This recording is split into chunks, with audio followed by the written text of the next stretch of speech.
Good Monday morning. Welcome back to Keebler Kids Cozy Corner. I can't believe it's May already. Oh my goodness. So, my friends, this is our little TKK and whoever else wants to join us story picture book. This is Friends Stick Together. I thought since we've been gone so long and separated from each other for so long that it was time to remind you that we are here for you and for you guys to remember that even though you may not be seeing your friends as regularly as you used to, that you will be able to see them again and you will be able to play together. So we just got to hang in there. And this is a story about two friends, a rhinoceros who is quite serious and his little birdie friend. What do you think? Do you think he's as serious? So we're going to learn about how, no matter what, these friends stick together, even though they might have some difficult times. So I really enjoy this story. So Friends Stick Together by Hannah E. Harrison. Here we go. Here's the rhinoceros. He introduces himself. He says, "I'm Rupert." Such a formal name even. Don't you think it's a fancy name, Rupert? He says, "I like reading dictionaries, listening to classical overtures, and eating cucumber sandwiches with no crust." So he's kind of fancy. Look at all that stuff he likes to do. Look at the dictionaries, reading Beethoven, fancy cucumber sandwiches with no crust, like little tea time. I think those were called tea sandwiches back when I was little. I don't remember. I just remember hearing that somewhere. This is Levi. He is a tick bird. He likes corny jokes. For example, why do bees always have sticky hair? Because they use honeycombs. Ha ha ha ha ha ha. He also likes armpit farts and popping wheelies.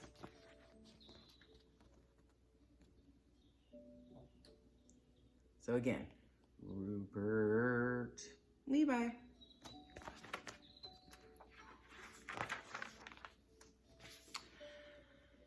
He just showed up one day and sat on my nose. He says, "Hi, I'm Levi. I like your jeans." He goes and sits on Rupert's nose. And he says to Rupert, "I think you and me are going to be like biscuits and gravy." Rupert says, "Now I'm stuck with him." Oh dear. The other birds are cool. Harold, he recites Shakespeare. "To be or not to be, that is the question." Judith can sing opera. Miss Kivley cannot. "Figaro, Figaro, Figaro." Look at her. Oh, but Levi, he burps the alphabet. Burp Q, burp R, burp S, burp T, burp U, burp V, burp W, burp X, burp Y.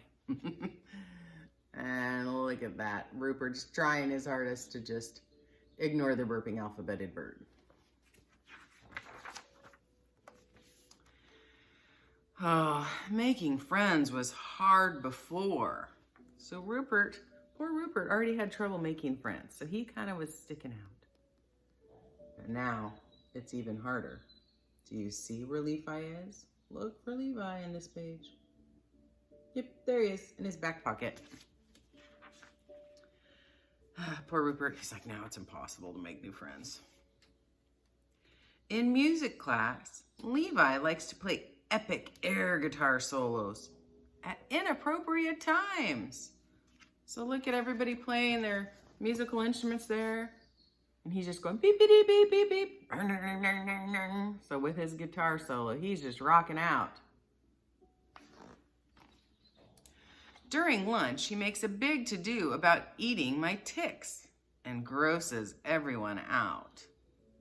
Yummy, tastes like chicken, he says. Just kidding, tastes like tick. Of course he says just kidding because who's sitting next to them? A chicken. So again, I want to remind you, some birdies do eat the ticks and other insects off of animals, like rhinoceros out in the wild, so the tick bird is just doing what he thinks is right. He's being Rupert's very best friend and taking care of him.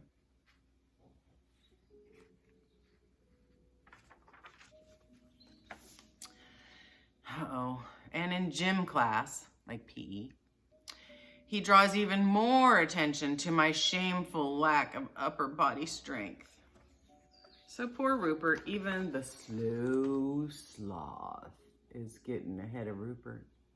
But he's like, no worries, Rupert. I'll be there for you, is basically what he's saying. He says, I'll be the brawn, you be the brains. So the brawn, that's the strength. And the brains, so thinking. I think we all have a combination of good bronze and brain. Now he's sitting on Rupert's nose, and Rupert's about had it because he's singing a song. And he says, if you're happy and you know it, stretch your toes. If you're happy and you know it, stretch your toes. Levi has got to go. So in music class, I play wrong notes loudly in Levi's direction. Toot, toot, toot, toot, toot, toot. Right in Levi's ear. Looks like it's bugging him or not? What do you think?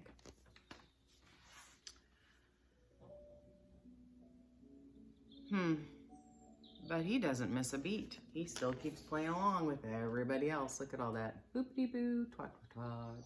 Ta-da.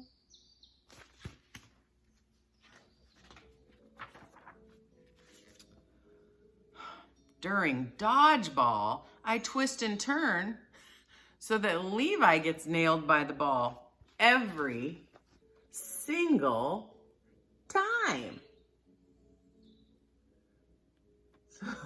So every time he turns, he intentionally gets hit by the ball so that poor Levi gets knocked in a little silly. But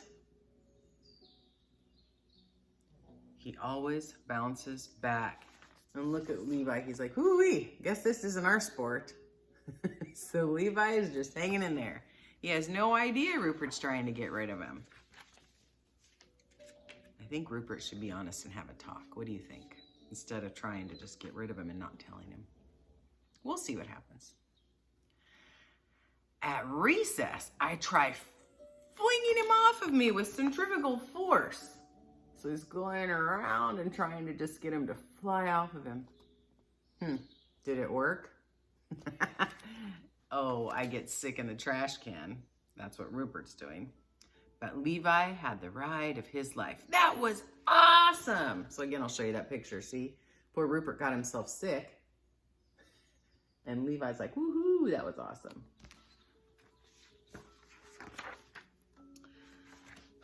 Okay, I decide it's time to be direct. So I say, Levi, I find your boisterousness a tad loathsome.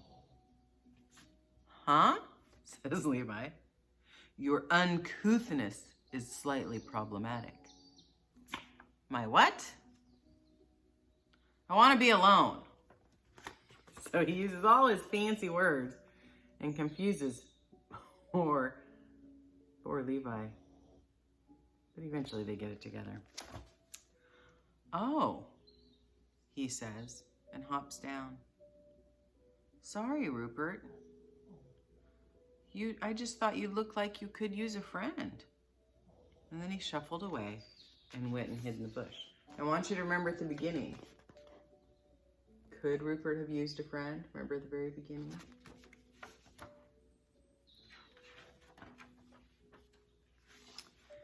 The next day at school, Levi was nowhere to be found. Music class was nice and harmonious, but also a little boring. So see, in class, they got their classwork done, no interruptions. Music class, they're all just playing little instruments. Figaro, Figaro, ting, ting, ting, blink, blink, toot. At lunch, I have my favorite, cucumber sandwiches. But I can't even enjoy them because I'm so itchy. Do you remember what Levi used to do for him? Yeah, while he was eating lunch of sandwiches, Levi was eating the ticks from him so he wouldn't be so itchy. Yeah. And in gym, instead of me and Levi getting picked last for teams, it's just me.